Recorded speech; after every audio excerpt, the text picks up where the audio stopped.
Thank you very much, Mr. Chairperson. Ladies and gentlemen, it is my great pleasure to present my data in this prestigious session. My disclosure information.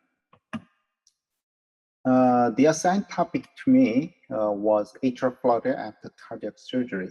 But why atrial flutter alone, not atrial fibrillation? It might be because most of valvular atrial fibrillation presents as atrial flutter or atrial tachycardia. The potential mechanism is related to significant atrial structure remodeling in valvular atrial fibrillation. A long time of hemodynamic stress on atrium changed the property of cellular ion current and shape of action potential, reduced the conduction velocity, and increased the atrial size. And bigger atrial size is the volume containing their more and more sustaining reentries. And to maintain fibrillation, a certain amount of myocardial mass is required. We call it critical mass.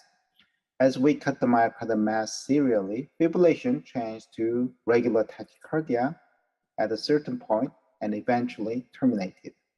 In this surgical specimen of atrium taken from the patient with valvular AF, there are a lot of fibrotic areas and smooth muscle components, disarrayed gap junction, and PAS positive Purkinje-like cells. Therefore, in spite of big atrial size, actual critical mass is quite low because of a severe matrix remodeling in a patient with valvular AF.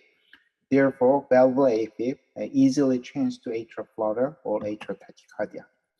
Moreover, the critical mass becomes even smaller by districted region after concomitant MACE procedures. The hemodynamic factor is also important in surgically corrected valvular AF. We previously reported the poor rhythm outcome of AF ablation in patients with elevated LA systolic pressure or LA pulse pressure, which is related to LA compliance.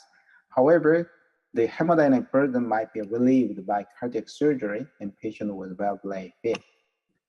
And we found AF ablation itself increased the left atrial pressure at the repeat procedures, especially in patients who underwent empirical extra PV LA ablation. And also, we measured the one-year follow-up echo parameters instead of invasive LA pressure measurement in this study. And the stiff LA physiology was observed in 3.7% of overall patients after AF catheter ablation, and was associated with diabetes, underlying diastolic dysfunction, and empirical extra PV LA ablation. And the rhythm outcome was worse in those patients with stiff LA physiology. Okay, let me introduce our previous study regarding catheter ablation of valvular AF atrial tachycardia in patients who underwent valve surgery. These are the patient characteristics, and we compared the 77 valvular AF, and all those were corrected valvular AF, and over 2,200 non-valvular AF. All the patients underwent catheter ablation, and among 77 patients with valvular AF, majority underwent mitral valve surgery, and 14 of them underwent concomitant MACE procedures. When we compare the rhythm outcomes of a catheter ablation in patients with hemodynamically corrected valvular AF and those with non-valvular AF, these Kaplan-Meier curves show no significant difference between the two groups regardless of concomitant MACE. So we guess it was because these valvular AF patients were hemodynamically corrected by surgery. However, we have to consider the selection bias of valvular AF patients in this study. And this is a mapping finding of atrial tachycardia in patients who recurred after MACE procedures, and 42% show the PV reconnection, and the block maintenance rate of linear lesions were pretty low, especially the maintained block rate of left lateral isthmus and cable tricuspid isthmus were only 16%. And the mechanism of atrial tachycardia were macro reentry 63%, focal 26%, and unmappable 11%. Let's discuss the low maintenance rate of conduction block after MACE procedures. It is very low. And all those MACE procedures were conducted with cryoablation. How is the bidirectional block maintenance rate at the AF catheter ablation and non-valvular AFib. In this review of repeat procedures, bidirectional block maintenance rate of a roofline was 64%, posterior inferior wall isolation 35%, and anterior line block rate was 40% after RF catheter ablation. So bidirectional block maintenance rate is less than 50% in recurrent patients who underwent AF ablation by current technology. What about after AF surgery? In this graph, blue bar represent bidirectional block rates at repeat procedure after RF ablation, and the red bar represent bidirectional block rate at the second loop mapping after AF surgery, recently published by Bulabar. Actually, catheter ablation was better than AF surgery in cable tricuspid isthmus, roof, and anterior linear ablation. However, PB isolation and LA posterior wall isolation rate were much higher in after AF surgery compared to catheter ablation. What is the mechanism of such high reconduction rate of linear lesions? Recently, Pembrone reported that a multi-layer of atrial myocardial bundles and interposed fatty fibrosis prevents long-lasting transmural conduction block.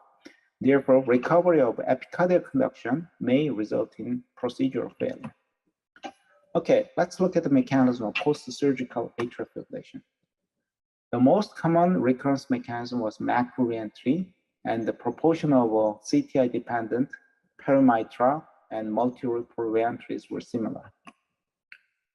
And I would like to say about the detailed, I would not say about the detailed mechanism of macro reentry in this time because there are too many nice lectures about the macro reentry using high-density maps. However, I would like to emphasize the role of epicardial conduction route in the mechanism of macro reentry. In this case of post-MACE atrial tachycardia, activation and entrainment map clearly show perimitral reentry, but there is no endocardial potential at the left lateral isthmus area at all because the surgeon already cut this area at the de novo procedure. I guess thick and isotropic epicardial layer, including the ligament Marshall, play some role in the mechanism of this perimitral reentry, and hyper long duration energy delivery eventually terminated this tachycardia. This is another example of a challenging biatrial atrial tachycardia. This tachycardia seems like high septal focus, but was entrained at both LA and right side high septum. So we assume the mechanism of this tachycardia as a reentry involving Bachmann's bundle and both sides of septum. But it is not easy to eliminate this tachycardia because Bachmann's bundle locates on the epicardial side, including sinus. Also, it includes the sinus nodal coronary artery. Next common mechanism of post-surgical atrial tachycardia is focal or micro-reentrant tachycardia. This is atrial tachycardia, but intermittently changed to change the sequence like organized atrial fibrillation. By using rhythmic high-density map, we found beautiful reentry drivers at the high septal area, and this tachycardia was terminated during anterior linear ablation. Generally, we can observe such a long fractionated potential at the critical point of micro-reentry, and do not forget to try entrainment mapping there immediately before appendage delivery. Another important issue is an extra PV triggers, which is hard to map and ablate. After completion of ablation lesion set, we do isoproteronal provocation test.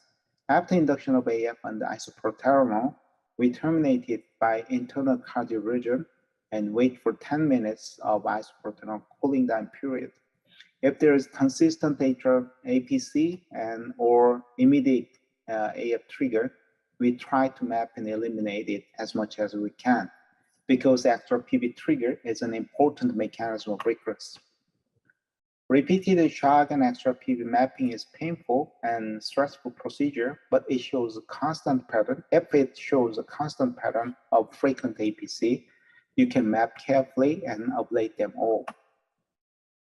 We systematically reviewed the extra PV triggers in patients who underwent isoproteronal provocation test in over 2,000 patients.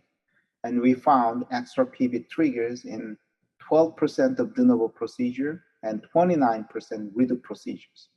The most common site of extra PV triggers were on septum, coronary sinus, and SVC. And post-surgical valvular AFib, most of the extra PV triggers were localized at the septum and ligament muscle. And also, in 1/3 of extra PV triggers mapped at the redo procedure matched with previous ablation site. 1/3 of extra PV trigger in redo mapping is coming from the previous ablation sites. Okay, as we expected, the rhythm outcome was worse in patients with extra PV trigger in both de novo and repeat procedures, and it was even worse in patients with multiple extra PV triggers than those with a single trigger. Is really isoproton provocation and extra PV trigger ablation valuable? The answer is yes. Professor Young and Kim's group conducted the randomized clinical trial, and rhythm outcome was better after extra PV trigger ablation. We also compared the isoproton provocation and trigger ablation versus just finishing the case without isoproton provocation, and it improved the rhythm outcome in this study. However, the rhythm outcome was still worse in patients who showed the extra PV trigger in spite of ablation lesions, additional ablation. So in conclusion, ladies and gentlemen, post-cardiac surgery valvular AFib manifests as atrial flutter or atrial tachycardia due to severe fibrosis and reduced critical mass despite atrial enlargement. Surgical hemodynamic correction shows positive effects, but post-surgical stiff LA physiology has negative effects on rhythm outcome of valvular AFib. And atrial epicardial muscle bundle and interposed fatty fibrosis are the main mechanism of conduction recovery after MACE procedure or catheter ablation. In post-cardiac surgery valvular AFib mechanism, 63% were macro reentry and 26% were focal or micro reentry. And 1/3 of extra PV triggers occur at the previous ablation site and are associated with poor rhythm outcomes. Thank you very much for your attention.